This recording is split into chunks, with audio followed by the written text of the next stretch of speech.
August 14th, 1972.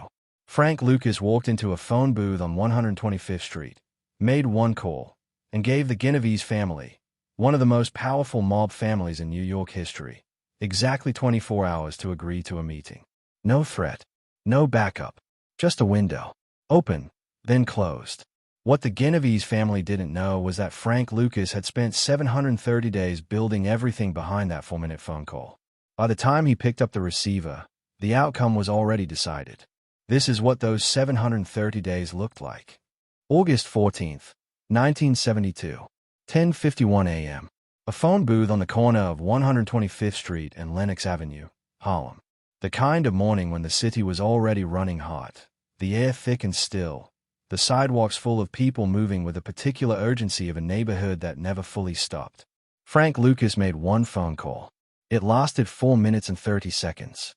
When he hung up, he walked back to his car, got in, and drove north. He did not look back at the phone booth. He did not stop to speak to anyone.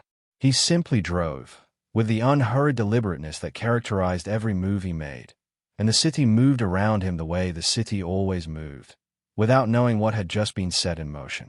The call had gone to a man named Silvio Maranzano, a mid-level liaison for the Genovese family whose primary function was to serve as a communication channel between the family's senior leadership and the various independent operators whose businesses intersected with Genovese territory. Maranzano was not a decision-maker. He was a transmitter. Frank Lucas understood the difference and had chosen accordingly. The message he had transmitted was simple. Frank Lucas had a proposal for the Genovese family's senior leadership. The proposal concerned the distribution corridor running through the South Bronx and its connection to 3 port access points in Queens. The proposal was time-sensitive. Frank Lucas was prepared to present it in person, at a location of their choosing, within the next 24 hours. After 24 hours, the proposal would no longer be available. That was all. No elaboration, no threat, no explanation of what the proposal contained or what the consequences of declining the meeting would be. Just a window. 24 hours. Open and then closed. Maranzano had been quiet for a moment on the other end of the line. Then he said he would pass the message along. Frank Lucas said he appreciated that. Then he hung up. To understand why that phone call mattered, you need to understand what was happening in the South Bronx in the summer of 1972. For 3 years, a distribution bottleneck had been developing in the corridor that connected the narcotic supply chains of Upper Manhattan to the port infrastructure in Queens.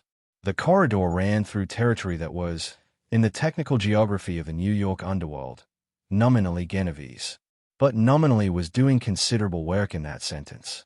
The actual operational control of the corridor had been fragmenting since 1969, as 3 separate mid-level operations had moved into the gaps left by a Genovese enforcer who had been federally indicted in late 1968 and whose absence had created a vacuum that the family had been slow to fill. By the summer of 1972, the corridor was expensive, unreliable, and contested. Product moved through it slowly and at a cost that had been increasing quarterly for 18 months. Every operation that depended on the corridor was paying more and getting less, and the family that nominally controlled it was collecting revenue from a piece of infrastructure that was visibly degrading. Frank Lucas had been watching this for 2 years. He had not been watching passively. While watching, he had been doing what Frank Lucas always did when he identified a problem that other people had not yet finished identifying. He had been preparing a solution. The solution had 3 components. The first was a set of relationships he had developed over 18 months with 4 of the legitimate business owners whose properties abutted the corridor. Not front companies, not connected businesses, legitimate operations, a dry goods warehouse, a vehicle repair facility, a cold storage unit, and a small trucking company, whose physical locations, combined, created an alternative routing option for product movement that bypassed the most congested and contested sections of the existing corridor entirely. The relationships had been built carefully, through legitimate business arrangements that gave Frank Lucas partial operational interest in each facility without triggering the kind of attention that ownership would have invited. The second component was a set of arrangements he had made with 2 port supervisors in Queens whose cooperation was currently being purchased, at considerable expense, by a Genovese-connected operation that was using the access less efficiently than the access was worth. Frank Lucas had not approached the supervisors directly. He had spent 8 months making their current arrangement less comfortable through methods that were invisible, incremental, and entirely deniable, until the supervisors were in a position of looking for alternatives, at which point an alternative had been made available. The third component was information.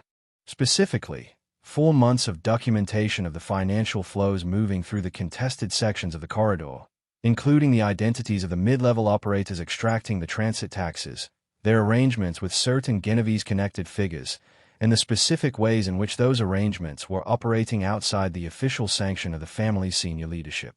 Information that the family's senior leadership would, upon reviewing it, find both illuminating and uncomfortable. The proposal Frank Lucas was prepared to present was this. He would provide the family with full access to the alternative routing infrastructure he had developed, eliminating the bottleneck and reducing transit costs by an amount he had calculated precisely.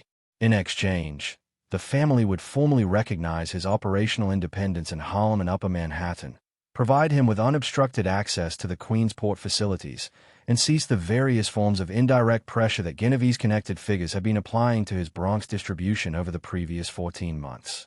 The documentation of the corridor's financial flows would be included in the presentation as context, not as a threat. As context, Frank Lucas had done this work over 2 years. He had spent the last 4 months confirming that every component was in place. He had chosen August 14, 1972 specifically, because he had learned through his information network that the family's senior leadership would be in a period of internal reorganization following the recent federal pressure on 2 of its senior figures, which meant they were in a moment of needing solutions rather than presenting them. The 24-hour window was not arbitrary. It was calculated. A window that closed communicated that the person offering it had other options. It also communicated that the person offering it had already decided the outcome and was providing the courtesy of a confirmation rather than an opening negotiation. Silvio Maranzano called back at 3:17 p.m. The meeting would take place the following morning. A location in the Bronx, neutral ground, that both parties had used for previous communications. 10 o'clock. Senior representation from the family's leadership would be present.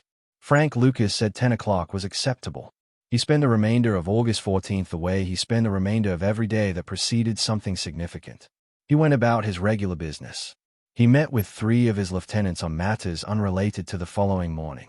He ate dinner at a restaurant on 116th Street where he was known and where his presence communicated, to anyone who was watching, that nothing unusual was happening.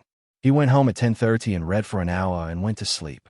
The meeting on the morning of August 15th lasted 4 to 5 minutes. Frank Lucas arrived alone, as he always arrived at meetings of this nature. The Genovese representation consisted of 3 men, none of whom were the most senior figures in the organization, but all of whom carried sufficient authority to make commitments that would hold. This was as Frank Lucas had expected. Senior figures did not attend preliminary presentations. They sent people who could evaluate and report. Frank Lucas presented the 3 components in sequence. The alternative routing infrastructure, with its specific geographic and financial parameters. The port supervisor arrangements, with their capacity and cost figures. The documentation of the corridor's financial flows, presented as the final section of a business case rather than as a separate item. The 3 men listened. They asked 4 questions. Frank Lucas answered all 4. One of the answers produced a follow-up question. Frank Lucas answered that too. At the end of the 4 to 5 minutes, the senior man present said that the family would require time to review the materials and consult with its leadership before any formal response could be given. Frank Lucas said he understood. He said the 24-hour window he had communicated the previous day had been for the meeting itself, not for the family's response. He said he expected the family's response would take the time it required and he was prepared to wait for a considered answer. The senior man looked at him for a moment. Then he said that was a reasonable position. Frank Lucas said he appreciated that. He collected his materials, shook hands with each of the 3 men in sequence, and left. The family's response came 6 days later. It was delivered through Silvio Maranzano, through the same channel that Frank Lucas had used to initiate the process. The response was yes.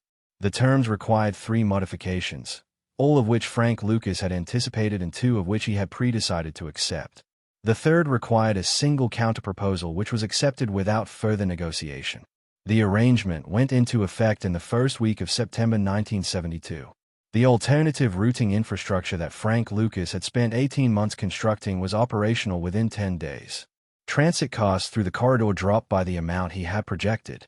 The port access in Queens was formalized through arrangements that looked, from the outside, Like ordinary commercial relationships between legitimate businesses, the various forms of indirect pressure on Frank Lucas's Bronx distribution ceased. Harlem remained his. What the Genovese family's senior leadership understood, after reviewing the materials Frank Lucas had presented and conducting their own internal inquiry into the corridor situation, was something they had not previously known with certainty but had suspected. Frank Lucas had been watching their infrastructure for 2 years. He had identified a problem in it before they had finished identifying it themselves. He had constructed a solution to the problem, and he had arrived at the moment of maximum utility, when they needed a solution more than they needed to be the ones who provided it, with everything already built. The 24-hour window had been a courtesy.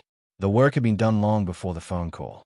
In the accounting of Frank Lucas's operations that various investigators, journalists, and historians have attempted over the decades since, the summer of 1972 is often identified as a turning point. The moment when his operation achieved a scale and a stability that made it something qualitatively different from what it had been before. Not larger, though it was larger. Different in kind. The kind of operation that had formalized relationships with the established powers rather than existing in permanent tension with them. The kind of operation that had its own infrastructure rather than depending on infrastructure it did not control. That infrastructure had been built in 2 years of quiet work that nobody outside his immediate circle had seen happening. The phone call on the morning of August 14th had lasted 4 minutes and 30 seconds. The work behind it had taken 730 days. That was the thing about Frank Lucas that the people who tried to understand him from the outside never quite grasped. The visible moves, the phone calls, the meetings, the proposals, the negotiations, were the final layer of something that had been constructed long before anyone saw it. By the time Frank Lucas made a move that anyone could observe, the outcome had already been determined. The observable move was not the beginning of the process. It was the conclusion. The Mafia had 24 hours to decide. They had never had any more time than that, because Frank Lucas had already decided for them, 2 years earlier, when he started building the thing they would eventually need. That is what separated Frank Lucas from every other operator in New York in 1972. Not the audacity of the phone call, the patience of the 2 years before it. The Mafia had 24 hours to decide. They thought that was the beginning of the negotiation. It wasn't.